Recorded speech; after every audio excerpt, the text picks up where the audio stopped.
aqui estou outra vez. Vamos conversar mais uma vez, agora um pouquinho sobre quando procurar um neurologista. Quais são os sintomas que fazem com que a gente tenha que procurar um neurologista para melhor atender, fazer um diagnóstico, fazer um tratamento e para poder buscar a cura ou pelo menos o controle dos sintomas, né? Fazer uma investigação precisa, uma investigação que leve a uma certeza diagnóstica e uma melhora da sua qualidade de vida, ok? Aqui é Télia Rúbia falando, sou médica neurologista, formada médica pela Universidade Federal de Juiz de Fora e neurologia pelo Hospital das Clínicas da Universidade de São Paulo, tá certo? Então vamos lá. Quando a gente fala em neurologia, é um pouco diferente, por exemplo, de dermatologia. Dermatologia, você vai lá ver uma lesão e você já sabe o que é essa lesão. Diabetes, você vai, faz um exame, o exame mostra que você está com um açúcar elevado e você já tem o diagnóstico de diabetes, né? Assim, a ortopedia, entre outras especialidades. Bem, neurologia é bem mais complicado, tá? O diagnóstico é bem mais complexo e tudo depende dos sintomas que o paciente vai te relatar, tá certo? Para que vocês possam entender, nós vamos dividir então os sintomas de acordo com a localização da doença ou patologia que está causando esses sintomas, né? Então nós vamos dividir o sistema nervoso no encéfalo, que compreende o cérebro, tronco encefálico e cerebelo, né? Nós temos a medula espinhal, que é esse cordão de nervos que desce pela coluna vertebral, e nós temos os nervos sensitivos, motores e autonômicos e os músculos, que são a unidade motora, ou nós estamos falando do sistema nervoso periférico, tá? Então vamos lá. O cérebro. Quais são os sintomas que nos sinalizam que pode estar acontecendo alguma coisa no cérebro, né? Então nós temos a tontura, né? Nós temos a perda, o esquecimento, a perda cognitiva, nós temos o tremor, né? Igual, por exemplo, as doenças de Parkinson, tremor, rigidez, perda da expressão facial, nós temos ficar fraco de um lado do corpo, alteração da fala ou dificuldade à fala, não conseguir falar direito, desaprender a falar, né? Dormência num lado do corpo, as crises convulsivas, né? Os desmaios, que são as perdas do nível de consciência em geral. Nós temos também, para ter os sintomas mais localizatórios, por exemplo, não reconhecer um lado do corpo como pertencente a você, que a gente chama de heminegligência, ou não conseguir reconhecer a face das outras pessoas, né? A gente tem a tontura, né? Desequilíbrio, certo? E entre outras, tá? Do tronco encefálico são todas aquelas doenças e patologias que acometem os nervos cranianos, né? Então nós temos o quê? Além de poder atingir toda a via motora e de sensibilidade que desce para o corpo, e aí a gente também pode ter fraqueza num lado do corpo, dormência num lado do corpo, né? Incontinência urinária, a gente pode ter também incontinência fecal, né? E a gente pode ter os sintomas porque acometeu os núcleos dos nervos cranianos. Então, o que são? Os dos olhos, então você tem uma paralisia do movimento dos olhos, né? Ele pode ficar totalmente paralisado ou parcialmente paralisado, tá? Você pode, com isso, ver duas imagens, né? Você pode ter a imagem borrada também, como se tivesse em fantasma, quando tem uma sobreposição imperfeita, né? E aí, quando você fecha um dos olhos, você melhora, você para essa visão em fantasma ou visão dupla, né? Você fecha um dos olhos e isso melhora, bem típico isso. Você tem também uma diferença no tamanho da pupila, queda palpebral, você pode ter uma paralisia facial, um desvio da boca para um lado, né, para um dos lados. Você pode ter uma perda do movimento da língua, ela ficar mais fraca, perda da gustação, do sentir cheiro, né, que é o olfato. Você pode ter dificuldade de engolir, né, principalmente líquidos, começar a engasgar com líquido e até mesmo engasgar com a saliva. Isso também pode ser um problema neurológico.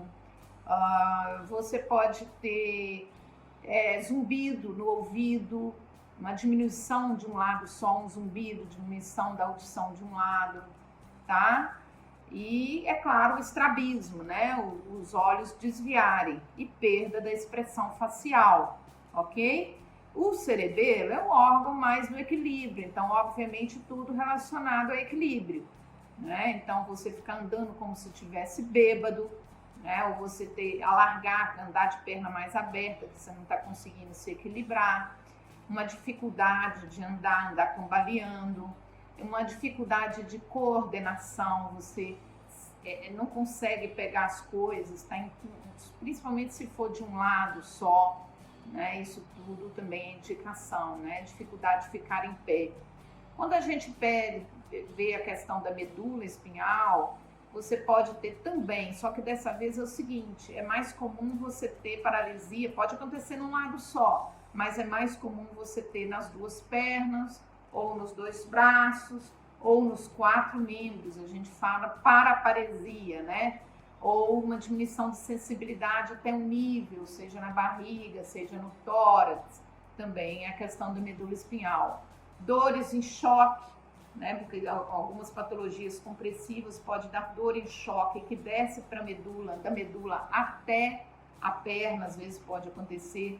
Uma dor também irradiada da coluna lombar para a perna, diminuição da sensibilidade.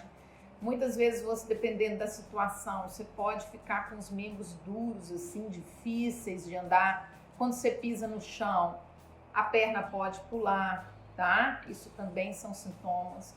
Outros sintomas agora dos nervos sensitivos, motores e músculos, que é fraqueza, dificuldade de levantar da cadeira, levantar do chão, incontinência urinária, que isso aí também acontece na medula, incontinência fecal, não segura o xixi ou cocô, retenção urinária, né?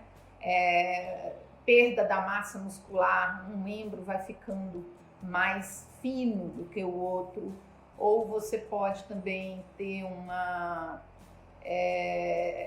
o paciente relata muitas vezes a carne pulando, né? Um tremor no músculo da perna ou do braço, ou em vários. Então, isso tudo são sintomas, né? Assim como eu já te disse também das crises convulsivas, né? Que são clássicas aí, que é a epilepsia, né? E todas as outros sintomas de doenças como essa, como Parkinson, doença de Alzheimer, etc. Na consulta do neurologista, é muito importante a história, muito importante para o diagnóstico. Se você chegar no final da conversa, da história, da entrevista, né, e você não tiver uma hipótese diagnóstica, você tem que começar de novo, porque tem alguma coisa errada, tá? Geralmente é importante falar como que se instalou a doença. Isso o médico vai perguntar. Quando que começou? Foi de instalação rápida ou não, né? Quem que começou primeiro? Memória, dificuldade de andar ou a incontinência urinária? Né? A gente sempre pergunta, quanto tempo de evolução? Está muito rápido ou está muito devagar? Tem história familiar, né? E de doenças anteriores, você tem? Então, todas essas informações, quando bem colocadas, elas vão nos indicar aonde está a localização da doença, né? Quando não fica muito claro na história essa pergunta, e se você não souber informar direito, é bom trazer familiares, por exemplo, no caso da epilepsia, quem vê as crises é que sabe informar, então tem que trazer alguém para contar como que são essas crises. E quem sabe até vai pedir alguém para filmar as crises, porque muitas vezes o paciente está inconsciente, então ele não vê as crises, e aí quem está com ele filma as crises para trazer para o médico. É fantástico quando isso acontece, né? Porque o diagnóstico da epilepsia, muitas vezes, está na história. Então, é importante que você traga essas informações, tá certo? E aí, vai para o exame físico. O exame físico vai complementar aquilo que você já está pensando na história, com foco na localização que você tem em mente. Então, se o problema é motor, se é diminuição de força, você vai pesquisar mais a parte de força muscular, teste de força, de sensibilidade, reflexos. Se a questão é tontura, desequilíbrio, você vai testar mais testes de equilíbrio. Se o problema é esquecimento, você vai testar mais a parte cognitiva, vai fazer testes cognitivos com o paciente. E pode ser que nem seja necessário fazer o exame físico, né? Mas na maior parte das vezes é necessário. E os exames complementares, né, o próprio nome já fala, vai complementar, vai confirmar uma hipótese diagnóstica que você já tem. Né? Se a gente está pensando num problema no cérebro, no encéfalo, aí é tomografia, ressonância, angiorressonância, anjo-CT, né? Doppler transcraniano, você pode pedir potencial evocado auditivo, Bera, potencial evocado visual, o eletroencefalograma, que é mais para ver a atividade elétrica do cérebro.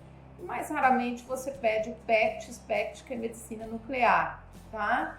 E o líquor nas encefalites e suspeitas de meningite, tudo são de fundamental importância, né? Eu tinha esquecido de falar da dor de cabeça.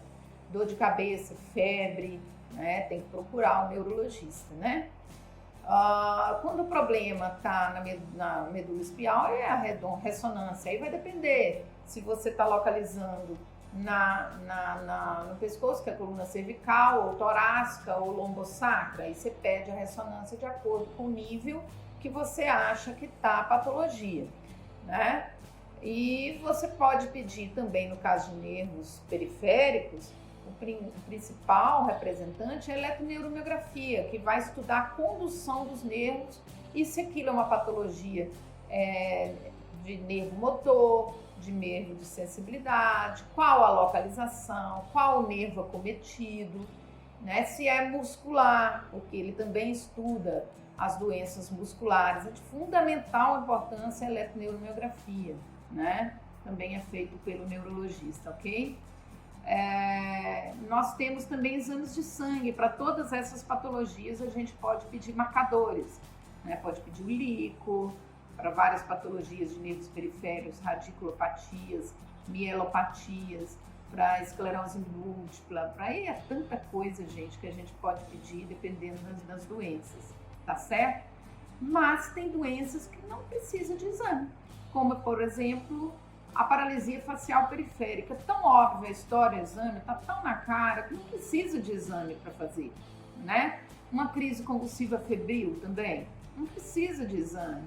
Dores de cabeça crônicas que não muda há mais de 4, 10 anos, não vai precisar de imediato de uma tomografia. Então, não é sempre que a gente precisa, não é o exame que faz o diagnóstico, é o médico competente que vai fazer o diagnóstico, tá certo? E assim é que se procede numa consulta com o neurologista, tá certo? Espero ter podido esclarecer vocês em alguns aspectos, tá bom? Um abraço para vocês e até a próxima, tá certo? Um beijo!